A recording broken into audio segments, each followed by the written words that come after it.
નમસ્કાર મિત્રો, સ્વાગત છે તમારું અમારી ચેનલ નેવિકા સ્ટોરી પર એક નવા વિડીયોમાં। મિત્રો, આવનારી ચૈત્ર નવરાત્રિમાં જો તમને આ પ્રકારના સંકેત મળે છે તો તમે સમજી લેજો કે તમારા ઘરમાં લક્ષ્મી માતા તેમજ માતા દુર્ગાનો વાસ થઈ ગયો છે। મિત્રો, આજના વિડીયોમાં અમે તમને ચૈત્ર નવરાત્રિમાં કેટલાક સંકેતો મળે છે તેના વિશે વાત કરીશું।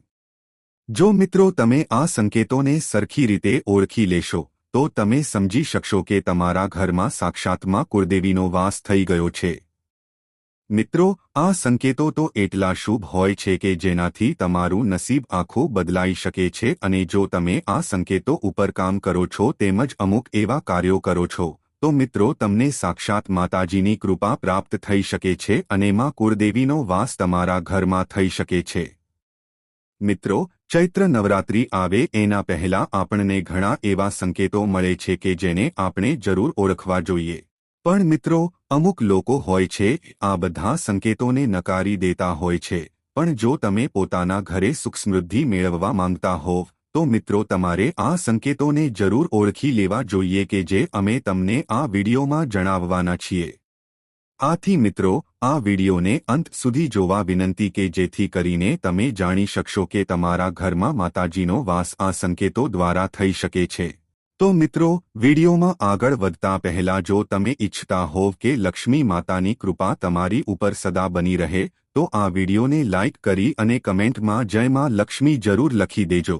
તો મિત્રો, આવનારી 19 માર્ચથી ચૈત્ર નવરાત્રિ શરૂ થવા જઈ રહી છે અને મિત્રો માતાજી 9 દિવસ તમારા ઘરમાં વાસ કરવાના છે। આથી મિત્રો, એ તમને અમુક એવા સંકેતો આપે છે કે જેનાથી તમે જાણી શકો છો કે માતાજીનો વાસ તમારા ઘરમાં થઈ ગયો છે અને અમુક એવા પણ સંકેત આપે છે કે જે જણાવે છે કે તમારા ઘરમાં માતાજીનો વાસ થયો છે કે નહીં। આથી મિત્રો, આ વિડીયોને તમારે આખો જોવો જોઈએ। આ વિડીયો મિત્રો તમારા માટે બહુ જ લાભદાયક સાબિત થવાનો છે। મિત્રો, આવનારી ચૈત્ર નવરાત્રિમાં તમને આ સંકેતો ત્યારે જ મળે છે કે જ્યારે તમારા ઘરમાં સાક્ષાત દુર્ગા માતા તેમજ લક્ષ્મી માતા બેઠા હોય તેમજ તમારી ઉપર કૃપા વરસાવવાના હોય। તેમજ મિત્રો, એ તમારા ઘરની બધી જ ગરીબી સમાપ્ત કરી દેશે અને તમારા ઘરના દોષ જેવા કે વાસ્તુદોષ, મંગળ દોષ, શનિ દોષ અને અમુક એવી ગંભીર બીમારીને પણ સમાપ્ત કરી દે છે। પણ મિત્રો, આના પહેલા તમને અમુક એવા મહત્વના સંકેત પ્રાપ્ત થાય છે કે જેને તમારે અવગણવા ન જોઈએ। આથી મિત્રો, ચૈત્ર નવરાત્રિ શરૂ થાય એના પહેલા તમારે આ સંકેતોને જરૂર જાણવા જોઈએ। મિત્રો, આ સંકેતો દ્વારા તમે જાણી શકો છો કે તમારી પૂજા હવે સફળ થઈ ગઈ છે। મિત્રો, તમારા બધાના લોકોના મનમાં એવો પ્રશ્ન હોય છે કે આપણે કેવી રીતે જાણી શકીએ કે માતાજી આપણી સાથે છે કે નહીં અને કેવી રીતે જાણી શકીએ કે માતાજી આખો દિવસ આપણા ઘરમાં વાસ કરે છે કે નહીં। તો મિત્રો, ચૈત્ર નવરાત્રિના સમયમાં માતાજી શું આપણા ઘરે આવે છે કે નહીં? મિત્રો, બધાના મનમાં આવા સવાલો આવતા હોય છે અને બધા જ લોકો એવું ઈચ્છતા હોય છે કે બધાના જ ઘરમાં લક્ષ્મી માતા તેમજ દુર્ગા માતાનો વાસ થાય। તો મિત્રો, આ જાણકારી અમે તમને આજના આ વિડીયોમાં દેવાના છીએ। આથી મિત્રો, તમે આ વિડીયોને કાપીને ન જોતા તમારે આ વિડીયોને આખો જોવો પડશે અને પછી જ તમને ખબર પડશે કે તમને અમુક એવા સંકેતો દ્વારા ખબર પડે છે કે માતાજીનો વાસ તમારા ઘરમાં થઈ ગયો છે। તો મિત્રો, આ જાણકારી અમે તમને આ ચેનલના માધ્યમથી આપવાના છીએ। આથી તમે આ વિડીયોમાં છેલ્લે સુધી બન્યા રહેજો। મિત્રો, માતાજી પરમ શક્તિ છે અને પરમદેવી છે। આથી મિત્રો, ચૈત્ર નવરાત્રિના 9 દિવસ સુધી માતાજી તમારા ઘરમાં વાસ કરતા હોય છે। આથી તમારે એના સંકેતોને જાણવા બહુ જ જરૂરી માનવામાં આવે છે। મિત્રો, નવરાત્રિના દિવસોમાં માતાજી તમારી સાથે સૂક્ષ્મ રૂપે રહેતા હોય છે। તો આજના વિડીયોમાં એવા 10 સંકેતો વિશે વાત કરવાના છીએ કે જો તમને આવનારી ચૈત્ર નવરાત્રિમાં આ પ્રકારના 10 સંકેતો મળે છે તો મિત્રો તમે એવું જાણી શકો છો કે તમારા ઘરમાં કુળદેવીનો વાસ થઈ ગયો છે। મિત્રો, આ સંકેતો આપણને એવું સાબિત કરી દે છે કે માતા લક્ષ્મી તેમજ માતા દુર્ગા તમારા ઘરમાં વાસ કરવા માટે આવી ગયા છે। તો મિત્રો, આપણે આ સંકેતો વિશે વાત કરીએ એના પહેલા જો તમે હજી સુધી આ વિડીયોને લાઇક ન કર્યો હોય તો એક લાઇક જરૂર કરી દેજો અને આ ચેનલમાં નવા હોવ તો ચેનલને સબસ્ક્રાઇબ જરૂર કરી દેજો કે જેથી કરીને આવા વાસ્તુને લગતા બધા જ વિડીયો તમને મળી શકે। અને મિત્રો, કોમેન્ટ બોક્સમાં જય માં લક્ષ્મી જરૂર લખી દેજો કે જેથી કરીને માતાજીની અપરંપાર કૃપા તમને મળતી રહે। તો મિત્રો, આપણે આ નવરાત્રિના સંકેતો વિશે જાણતા પહેલા આપણે જાણીએ કે મિત્રો ચૈત્ર નવરાત્રિ શા માટે મનાવવામાં આવે છે। તો મિત્રો, 9 દિવસ સુધી આપણે ચૈત્ર નવરાત્રિ મનાવીએ છીએ અને મિત્રો આપણા શાસ્ત્રોમાં પણ આ દિવસનું વર્ણન કરવામાં આવ્યું છે। મિત્રો, આ દિવસોમાં લક્ષ્મી માતા, દુર્ગા તેમજ બહુચર માની પૂજા અર્ચના આ ચૈત્ર નવરાત્રિમાં કરવામાં આવે છે। તેની સાથે જ મિત્રો, ચૈત્ર નવરાત્રિનું પહેલું વ્રત 19 માર્ચના દિવસે રાખવામાં આવશે અને મિત્રો એ જ દિવસે ચૈત્ર નવરાત્રિનો પ્રારંભ થવા જઈ રહ્યો છે અને મિત્રો આ નવરાત્રિનું સમાપન 27 માર્ચના દિવસે થવાનું છે। મિત્રો, આ ચૈત્ર નવરાત્રિ મનાવવા પાછળનું એક પૌરાણિક કારણ એ છે કે મિત્રો નવદુર્ગા માએ મહિષાસુર રાક્ષસનો વધ કર્યો હતો અને મિત્રો એવું માનવામાં આવે છે કે આ મહિષાસુર નામનો એક રાક્ષસ હતો કે જેને બ્રહ્માએ અમૃતનું વરદાન આપ્યું હતું અને મિત્રો આશીર્વાદના કારણે એ રાક્ષસ પૃથ્વીથી લઈને સ્વર્ગ સુધી બધાને હેરાન કરતો હતો। તો મિત્રો, આ વસ્તુ જોઈને બધા જ દેવી દેવતા એના અત્યાચારથી બહુ હેરાન થતા હતા અને આ બધા જ દેવી દેવતા બ્રહ્મા, વિષ્ણુ અને મહેશ પાસે જાય છે અને પછી આ બધા જ દેવી દેવતાઓએ દેવી શક્તિઓનું આહ્વાન કર્યું। પછી મિત્રો ભગવાન શિવ અને ભગવાન વિષ્ણુના ક્રોધના લીધે એક જ્યોત પ્રગટ થઈ અને મિત્રો એ જ્યોત એક સ્ત્રીમાં બદલી ગઈ। આવી રીતે મિત્રો માતા આદ્યશક્તિની શક્તિ પ્રગટ થઈ। પછી મિત્રો બધા જ દેવી દેવતાઓએ તેને અસ્ત્રશસ્ત્ર આપ્યા। ત્યારે માં દુર્ગાએ મહિષાસુર રાક્ષસને સમજાવ્યો પણ તે તેની સામે લડતો જ રહ્યો। પણ મિત્રો માં દુર્ગાએ 9 દિવસ સુધી તેની સાથે યુદ્ધ કરીને તેનો વધ કરી નાખ્યો। મિત્રો, એવું માનવામાં આવે છે કે આ 9 દિવસ સુધી માતા દુર્ગાએ 9 રૂપ ધારણ કર્યા હતા અને મિત્રો મહિષાસુર રાક્ષસનો વધ કર્યો હતો। આથી મિત્રો આ દિવસોને 9 દિવસ સુધી ચૈત્ર નવરાત્રિના રૂપમાં માનવામાં આવે છે। મિત્રો, તમને જણાવી દઈએ કે શાસ્ત્રોમાં ચૈત્ર નવરાત્રિનું વિશેષ મહત્વ માનવામાં આવે છે।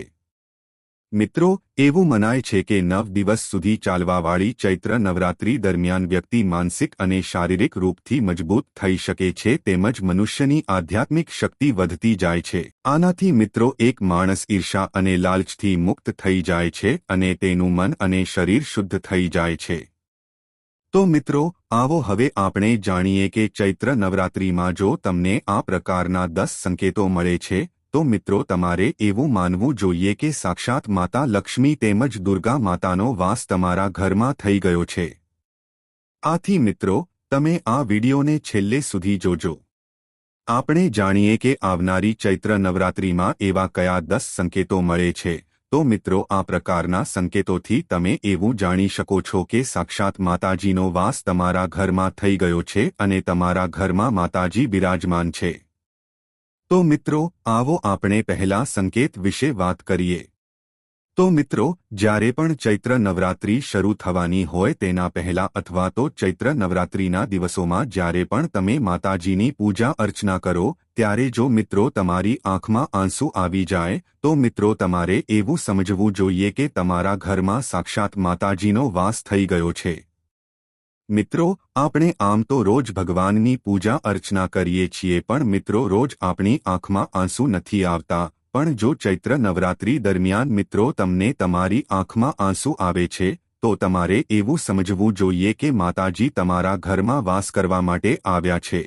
તેની સાથે જ મિત્રો જ્યારે પણ તમે પૂજા અર્ચના કરો ત્યારે તમને જો એવું લાગે કે કોઈ તમારી પાછળ ઊભું હોય તો મિત્રો તમારે સમજી જવું જોઈએ કે માતાજી તમારા ઘરમાં વાસ કરવા માટે આવ્યા છે અને તમને આશીર્વાદ આપે છે। તેમજ મિત્રો તમે જે પણ પૂજા અર્ચના કરો છો એનું ફળ તમને પ્રાપ્ત થઈ ગયું છે તેવું મનાય છે। કારણ કે મિત્રો માતાજી તમને ઊર્જા સ્વરૂપે જોવા મળે છે અને તમને એનો પડછાયો પણ જોવા મળે છે કે જેનાથી તમારા ઘરમાં સાક્ષાતમાં કુળદેવીનો વાસ થઈ ગયો છે।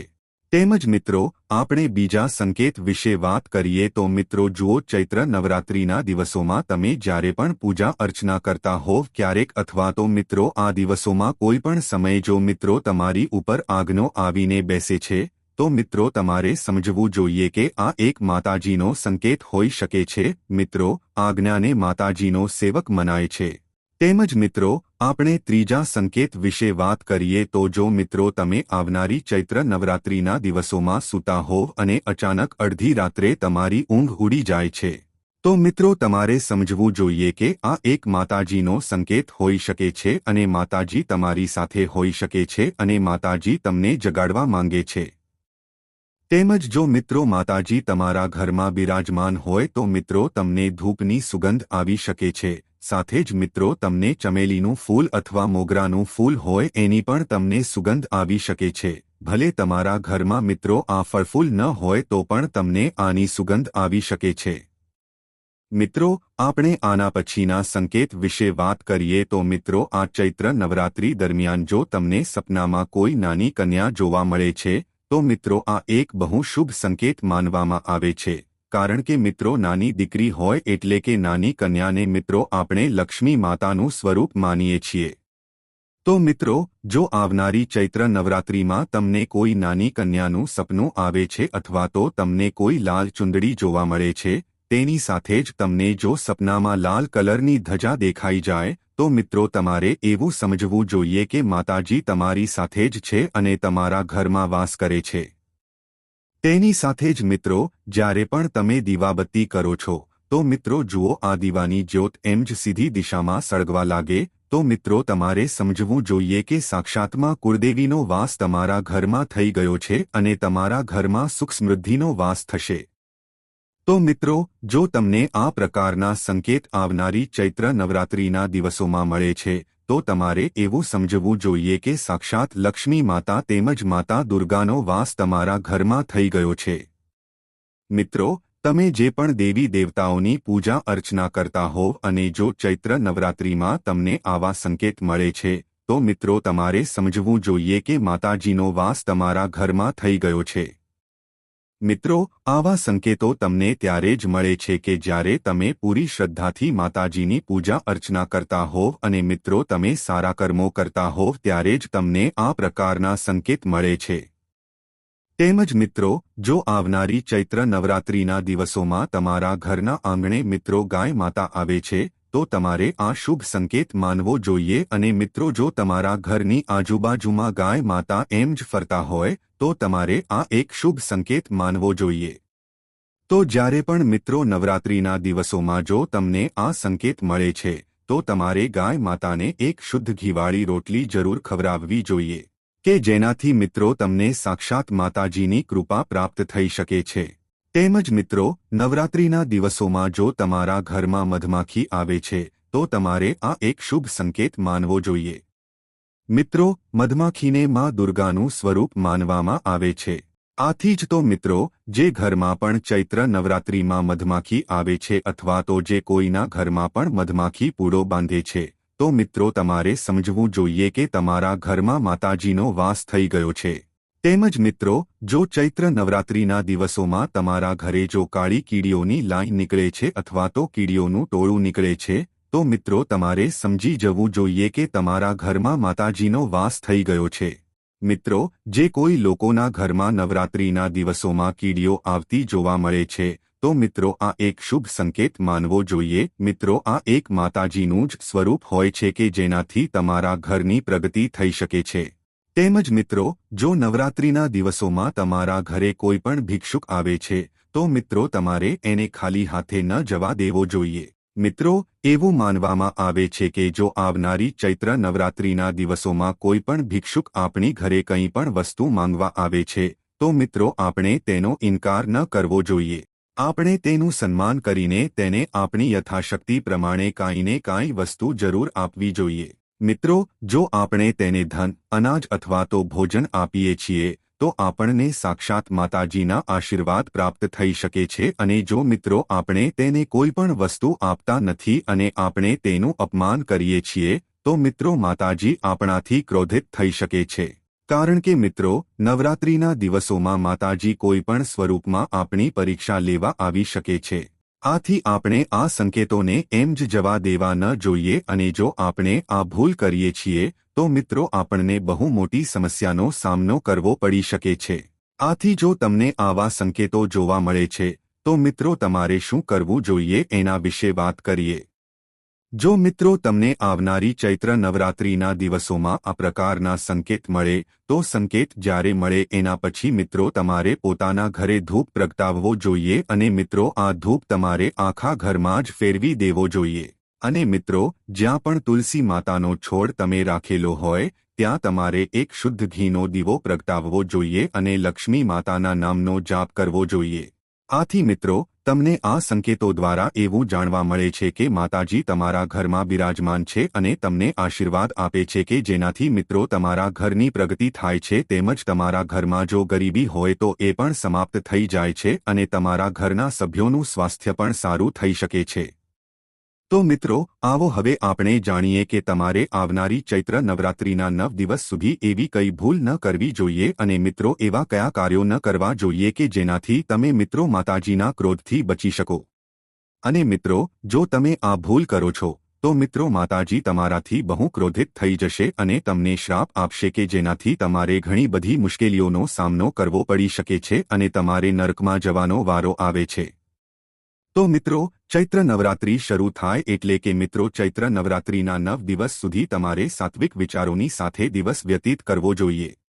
આ દિવસોમાં મિત્રો તમારે મનમાં ખોટા વિચારો લાવવા ન જોઈએ. તેની સાથે જ મિત્રો તમારે આ 9 દિવસ સુધી કોઈની સાથે છેતરપિંડી ન કરવી જોઈએ, કોઈની પ્રત્યે ઈર્ષા તેમજ રાગદ્વેષ રાખવો ન જોઈએ. આથી મિત્રો નવરાત્રિના દિવસોમાં જો માતાજી આપણા ઘરે આવે છે તો આપણું ઘર પવિત્ર થઈ જતું હોય છે. આથી મિત્રો નવરાત્રિના 9 દિવસોમાં તમારે પોતાના ઘરે ગંદકી ન રાખવી જોઈએ. જ્યારે પણ નવરાત્રિ શરૂ થાય ત્યારે તમારે પોતાના ઘરની સાફ સફાઈ કરી લેવી જોઈએ અને સાથે જ નવરાત્રિ શરૂ થાય ત્યારે મિત્રો તમારે પોતાના ઘરના મંદિરની જગ્યા પણ સાફ કરી લેવી જોઈએ અને ત્યાં જો વધારાની વસ્તુ હોય તો એ પણ તમારે બહાર કાઢી નાખવી જોઈએ અને દરરોજ માતાજીની પૂજા અર્ચના પૂરા વિધિવિધાનથી કરવી જોઈએ. તેમજ મિત્રો તમારે આ 9 દિવસમાં તામસિક ખોરાક ગ્રહણ ન કરવો જોઈએ. જો તમે આ તામસિક ખોરાક ગ્રહણ કરો છો તો મિત્રો માતાજી તમારાથી ક્રોધિત થઈ શકે છે અને તમારા ઘરમાં ઘોર ગરીબી આવી શકે છે. કારણ કે મિત્રો નવરાત્રિ દરમિયાન દેવીના 9 અલગ અલગ સ્વરૂપોની પૂજા કરવામાં આવે છે. આ 9 દિવસોમાં મા દુર્ગાના ભક્તો ઉપવાસ રાખીને દેવીની પૂજા કરે છે. આવામાં નવરાત્રિ દરમિયાન માંસાહારી ભોજન કરવાથી બચવું જોઈએ. તેમજ મિત્રો લસણ અને ડુંગળીને તામસિક ભોજનની શ્રેણીમાં રાખવામાં આવે છે. તામસિક ભોજન મનની એકાગ્રતા ભંગ કરે છે, સાથે જ માનસિક થાકનું પણ કારણ બને છે. આ જ કારણ છે કે નવરાત્રિમાં તામસિક ભોજનનું સેવન ન કરવું જોઈએ. તેમજ મિત્રો નવરાત્રિના 9 દિવસોમાં વાળ કપાવવાથી કે શેવિંગ કરવાથી બચવું જોઈએ. માન્યતા છે કે નવરાત્રિ દરમિયાન વાળ કપાવવાથી ભવિષ્યમાં સફળતા મેળવવાની સંભાવના ઘટી જાય છે. આવામાં નવરાત્રિના 9 દિવસોમાં વાળ કપાવવાથી બચવું જોઈએ. તેમજ મિત્રો શાસ્ત્રો અનુસાર ચૈત્ર નવરાત્રિના 9 દિવસોમાં નખ કાપવાની મનાઈ હોય છે. આ જ કારણ છે કે ઘણા લોકો નવરાત્રિ શરૂ થતાં પહેલા નખ કાપી લે છે જેથી નવરાત્રિના દિવસોમાં નખ કાપવાની જરૂર ન પડે. માન્યતા છે કે નવરાત્રિના 9 દિવસોમાં નખ કાપવાથી માતા ક્રોધિત થઈ જાય છે, આથી તેમના ક્રોધનો સામનો કરવો પડે છે. તેમજ મિત્રો ધાર્મિક માન્યતાઓ અનુસાર કોઈપણ પવિત્ર તહેવાર દરમિયાન દારૂ ન પીવો જોઈએ. ચૈત્ર મહિનો ભગવતી દુર્ગાની ઉપાસના માટે અત્યંત ખાસ માનવામાં આવે છે. આવામાં નવરાત્રિ દરમિયાન દારૂ પીવાથી પણ માતા ક્રોધિત થઈ જાય છે. આથી તમારા ઘરમાં ગરીબીનો વાસ થઈ શકે છે. તો મિત્રો આજનો વિડિયો અહીં પૂર્ણ કરીએ છીએ. આજની આ માહિતી તમને કેવી લાગી અને આ વિડિયો કયા શહેરમાંથી સાંભળી રહ્યા છો તે કમેન્ટમાં જરૂર જણાવજો. પસંદ આવી હોય તો લાઇક અને તમારા મિત્રો સાથે શેર કરજો. ચેનલ પર નવા હોવ તો ચેનલને સબસ્ક્રાઇબ કરવાનું ભૂલતા નહીં. મળીએ એક નવા વિડિયોમાં. ત્યાં સુધી બધાને જય શ્રી કૃષ્ણ. ધન્યવાદ.